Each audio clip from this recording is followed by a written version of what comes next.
எங்களோட 2 பேர் பேருமே நீங்க கொடுத்த பட்டியலில் டெத்துன்னு வந்திருக்கு.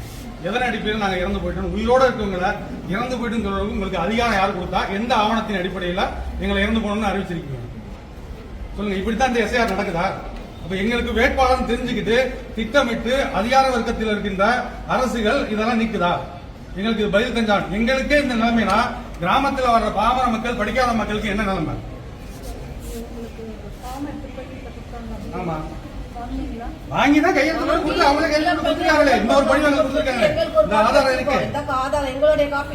இந்த இருக்கு ஓட்டர் ஐடி. கடந்த முறை மாற்று பாராளுமன்ற தொகுதியில நாங்க அதே வீட்டுல தான் இருக்கோம். வேற வீட்டுல ஷிப்டிங் ஆகி போயிருந்தா கூட நீங்க ஷிப்ட் போட்டு கூட பரவாயில்ல. உயிரோட இருக்க எங்களை எப்படி நீங்க செத்து போகணும்னு சொல்றது உங்களுக்கு யாரும் உரிமை கொடுத்தா? செத்து போனவங்களுக்கு டெத் சர்டிபிகேட் வாங்குறதுக்கு 1008 அலைய விடுற நீங்க உயிரோட இருக்க எங்களை எப்படி செத்து போன அறிவிக்க முடியும்? உங்களுக்கு யாரும் அந்த அதிகாரம் கொடுத்தா? எதனா இப்படி எங்களுக்கு கொடுத்தீங்க அதை சொல்லுங்க. நான் செத்து போயிட்டேன்றதுக்கு ஏதாவது முனிசிபாலிட்டி சர்டிபிகேட் இருக்கா? டெத் சர்டிபிகேட் கொடுத்துட்டு அதை சொல்லுங்க பார்க்கலாம். கடந்த முறை நிறைய இருக்கு.